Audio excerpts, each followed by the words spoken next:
Welcome back to Real Florida Magazine. Welcome back here today again on the beautiful campus of Florida Panhandle Technical College. We've got an exciting day. We've got an old friend of the show. We've got Lynne Eldridge, Executive Director of Early Learning Coalition of Northwest Florida. When Lynne comes on, the underlying topic is always children, and that's exactly what we're going to be talking about today. We're going to be talking about Early Learning Coalition, what's new, what's exciting. More importantly, we're going to be talking about Art Canoe, the fourth annual occurrence of this event. Happens at Shivers Park in downtown Chipley. Definitely an exciting time for parents and children, and we're going to let you know all about it when we return. We will be right back.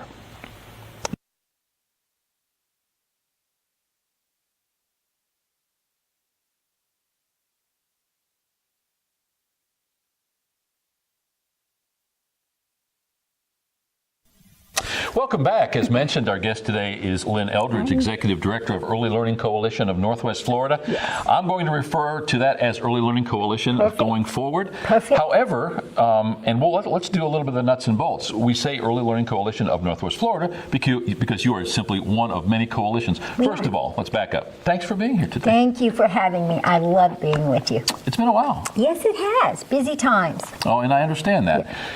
You, as all other state-funded organizations, always fighting for what little bit of funding that you do get. Let's start at the beginning, though. We've done this before. I don't do it every time, but let's, in broad strokes, in a nutshell, talk about what is Early Learning Coalition. Perfect. The Early Learning Coalition of Northwest Florida, we have of Northwest Florida, because there's actually 31 of us across the entire state of Florida. Each of those coalitions have a designated number or group of counties that they administer state and local funding to ensure that there are school readiness. Some people would know it as subsidized child care services available, as well as voluntary pre-kindergarten services. And we are Northwest Florida because we have 7 counties that we're responsible for, and then right across the bridge, if you leave Calhoun County, across the bridge to Liberty, and those 7 counties, they belong to the coalition, the Early Learning Coalition of the Big Bend. So we're Northwest Florida because we have Bay, Calhoun, Gulf, Franklin, Washington, Holmes, and Jackson. So we serve all of those families, try to serve those families in those local communities. And it is about family, Paul. My heart is always going to be about children. I realized a few years into this, and this is my 37th year working with families and young children, I realized that if you really want to make a difference in the life of a child, they have to know you love and care about their family. And so the family is the first teacher.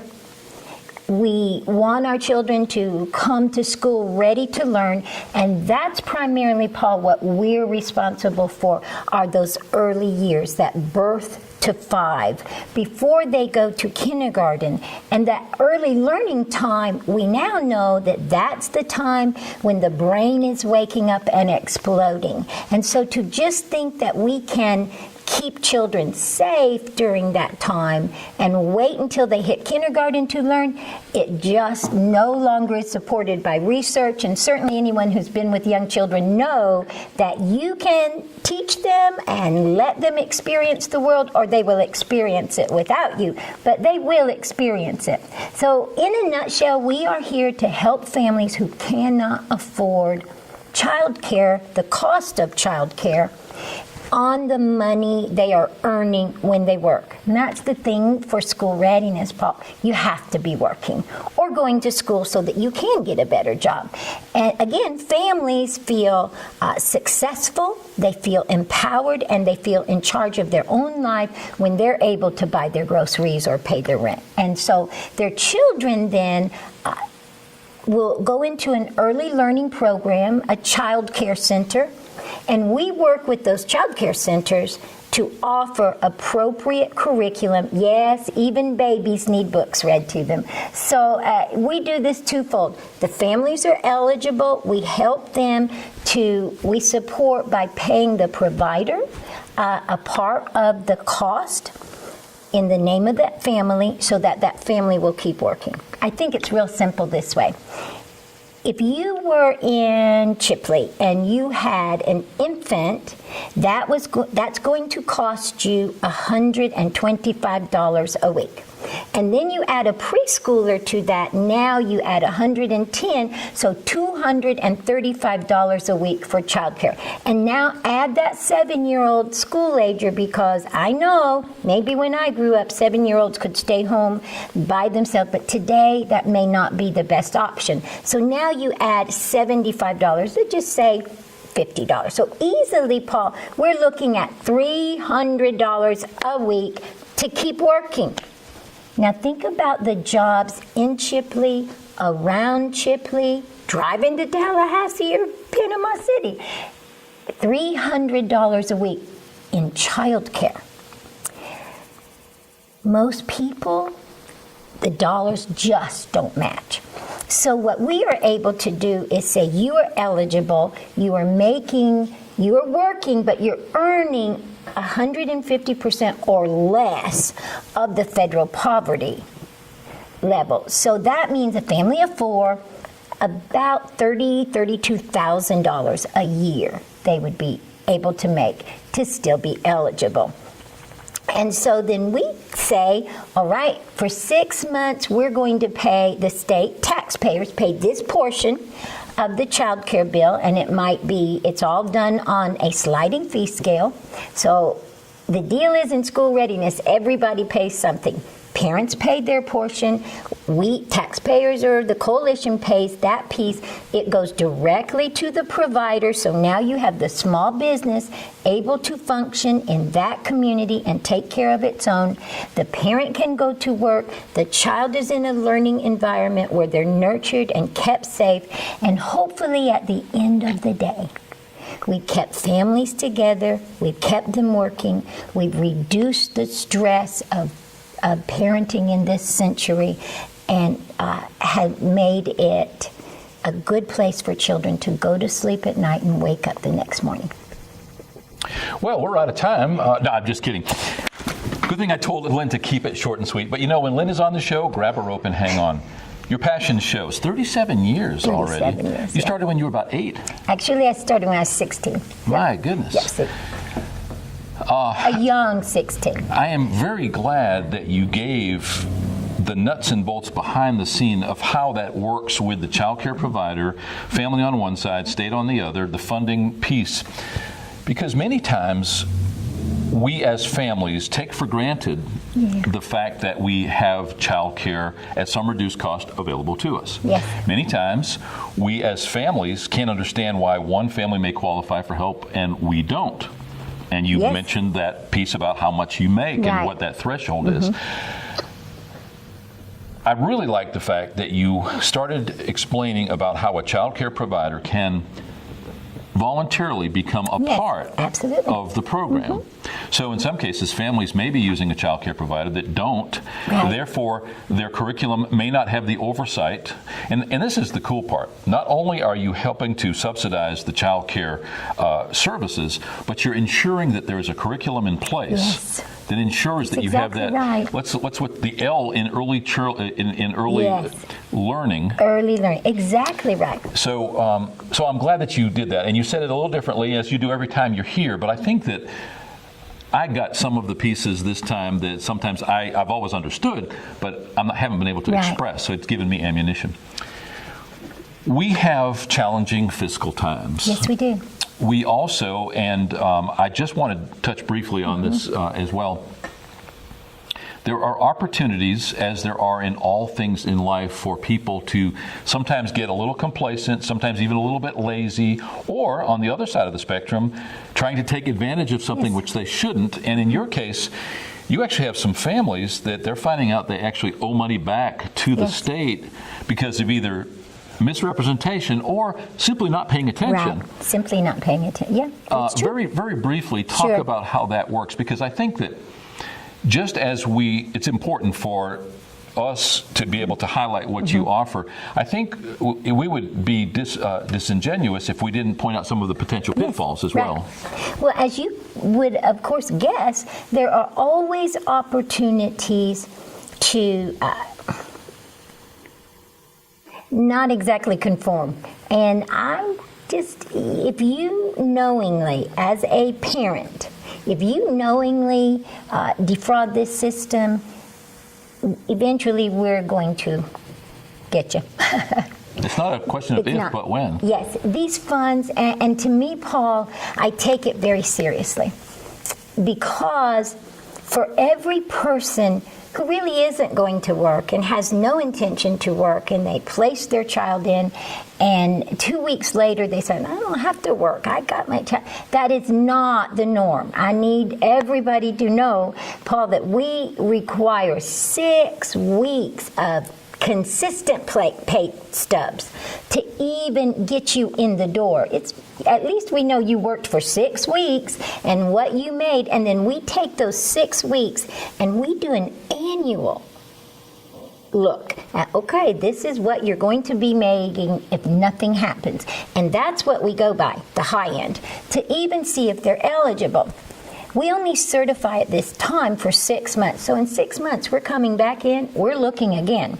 And that's where we find issues. So Mama worked, and 3 months in, she got a nickel raise.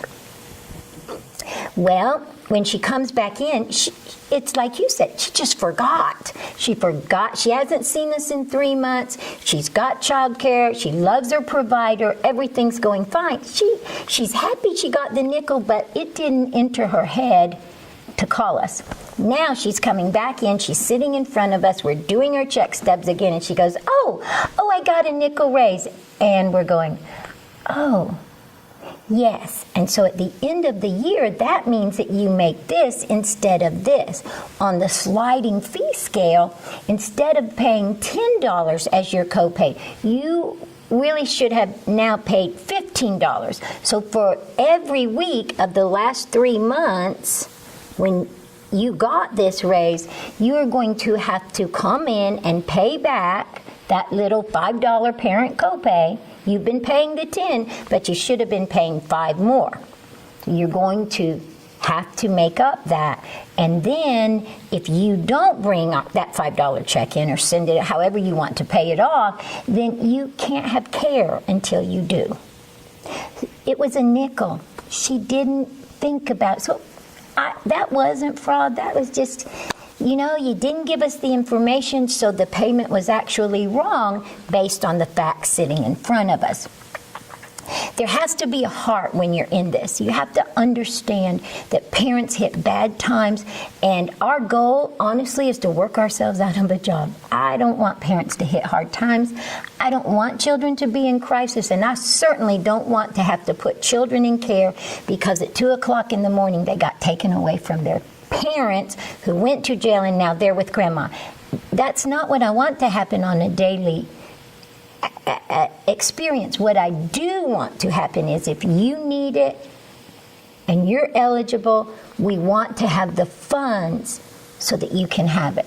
So we are really adamant that we call, unless we know for sure this is fraud, but when you willingly handed us the documentation, oh, I forgot. Yes, you did forgot. You did forgot. But sorry, because you forgot, there's no clear passes there. Dollar for dollar, it has to be accounted for. It just has to be. On the other side of that coin, unfortunately, you do have some people, that person, instead of getting a nickel raise, she may have taken on another part-time job. Now we're talking about some real money. We are. Now we're talking about the potential investigation of fraud. Absolutely right. So now it's not just a matter of write us a check. No, sir, now it's a matter of go directly to jail, do not pass go, under the worst of conditions. Under the best of conditions, it's a loss of services. And explain, if that happens, how long they're going to wait to even get back on the waiting list. They're probably not going to get back on the waiting list. They're probably not. And in addition, we're talking about thousands and sometimes more. And usually there's many more than one, there's more people involved. And you're stealing people's money. And you knowingly did it. For example, this happens. I'm married when I first come in, I have 2 incomes, but even together in some of our counties, I still am qualified. And then something happens and I'm not married anymore, but I'm still, I'm not eligible because I'm not working now. I'm not, well, you weren't eligible, but you took the care. And that means every bit of that cost, those thousands of dollars. Now, I told you $300 a week. You multiply that times 6 months, you're responsible for that, and your services stop today. And I have to send that up to the Office of Early Learning, Department of Education, who provide us oversight, and the Division of Financial Management. They send an inspector in, and I have seen him work. I don't want to mess with him. I think we're both trying to say is, first, I want that parent to know you want to be working, you want to need this. This isn't I can go enjoy my day. I have worked since I was 12 years old. I believe work makes you feel better. That's just, I don't know what you want to call that, but work, support your family, support your children. That's what we are about. On the other side of that, you don't want to play this system. We do check. It's taxpayers' dollars. And if I want to guard my taxes, how are they being used? I'm thinking about that person, that every tax dollar they pay really is a decision about what kind of milk I buy. They don't get to walk in and choose this milk. They don't look often, and I know this because I grew up this way and lived this way many years of my life. You don't go out and look at a menu and look at what is on it. You look at the prices. It's those families who are trying, and they want to be and do the best. And listen, you don't have to wear the best, the latest, but what you must be is the best you can be where you're at for your child, so that when they grow up, they'll be the best.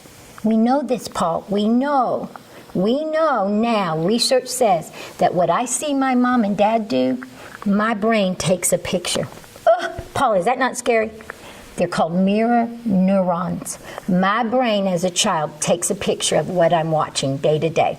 And if you tie emotion to it, so my mom and dad are happy or they're not happy, now my brain really anchors it so that when I grow up and I need to know how to act in a situation, it's up here already.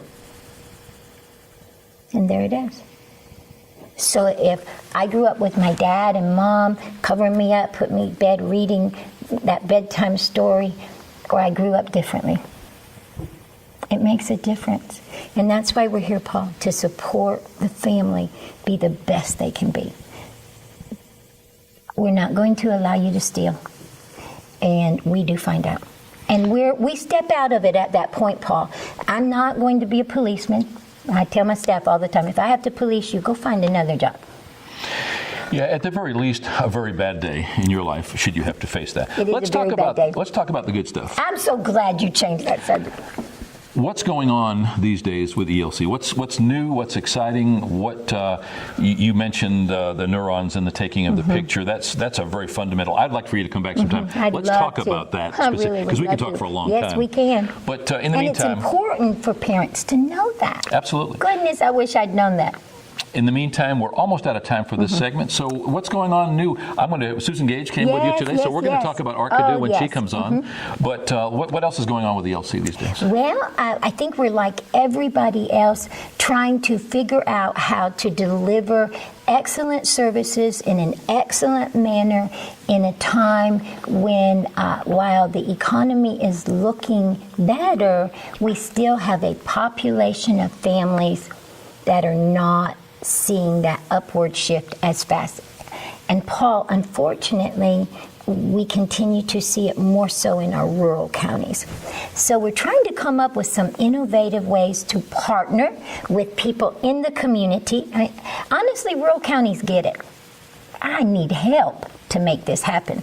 So we are so excited. This is one of the most exciting things I can think of. We have a partnership with this technical school. I'm not saying that because we're sitting here, because we got this going before that time, but it's gotten bigger. And we actually have a nurse on staff, an RN, because we go into the child care centers where the children are, and we do hearing and vision screenings. A child that cannot see and cannot hear cannot learn. And even if it's an ear infection, lots of times we don't know it, and they just lost 6 weeks of learning because they didn't hear. So we had the RN, but Paul, money's got cut, and we're going, oh, what do we do? This is important to us. Well, we went and spoke to the director of the nursing program here, who has all of these bright, shining faces that want to try something. Well, we can teach them to use the equipment, and they can come with us into those and get a great practicum. And we're not paying for it. Our RN then comes over and does some of the teaching for these nurses to be, which is wonderful because you're getting that real experience brought back into the classroom. Then these students are going out and having to figure out, how in the world do I take a vision screening on this child whose face is going like this? What do I do? So that wonderful opportunity to learn how to work with children. And now it looks like that partnership is just getting bigger than we ever thought it would. It's not just going to be the way we had envisioned it. And the reason is because now the nursing programs are approaching us and saying, hey, we heard this was happening over there. We're not able to give our students whatever. And so the great things that are happening is that we are understanding there's got to be, if it's important enough, you got to reach into that community and find people who believe it's important enough to partner with you and make that happen. So this wonderful, wonderful, wonderful opportunity to partner with nursing programs that these children who are so vulnerable, so very vulnerable. Paul, just this one thing. We know that if a child needs glasses, we know that if we can get them in glasses around 3 years old, if they need it for this special, my nurse would have to tell you what this is, but it's a condition of the eye, then they can be out of glasses by the time they're 7, 8, 9 max. It'll have corrected itself. Wow. For life. Here's the flip side of this. If they don't, they will probably get those glasses around 7 years old, and they will be in them for the rest of their life. And at the same time, that vision slowly deteriorates. Not to mention that they never clearly saw that rainbow. They never did. We've been showing footage of just exactly that, the screenings, as we've been speaking, as you've been speaking. We've spoken here in these chairs with Shirley Morris, Yes. who heads up the nursing program, Donna Carnley, who has been Yes, here. yes. She and Susan Gage showed us in the environment of some of the local yes. providers not too long ago. Wonderful. Perfect. These students, and Isn't it in speaking to the students, we actually had the ability then to speak to the students. And what it's teaching them is how to deal with, like you point out, with children, not just how to do the science, Right. but what do you do when you have that child that's acting out? Yes, What do you do with right. that child that's not being cooperative? Yes. So in reality, what you're bringing to the school is, when you say partnership, truly you're bringing value. Yes, absolutely. As they are giving you value. So that's strong. That in itself is great stuff. Obviously, we've had the fortune of working with the Yes, school right. for a very long time, and with you. And so congratulations on that partnership. I'd like to get you back soon. I'd love to come. I know Love to that come. we can talk for hours. Yes, we can. Literally. Literally. I could probably leave and you'd still talk for hours. I don't need an audience. You're right. Thank you for being here today. Thank you for having me. You're Paul. going to Thank be you for all our you do. program today at Chipley Kiwanis Yes. Club, and we get to hear about some more of this stuff. So Right. again, thanks for taking the time. Thank you so much. We've been here today with Lynne Eldridge, who is Executive Director of Early Learning Coalition of Northwest Florida. Yeah. I warned you when we started, you grab a rope and hang on. Lynne arguably is probably one of the more passionate people that I know in the entire world about children, and that comes through with everything she says. We'll be right back.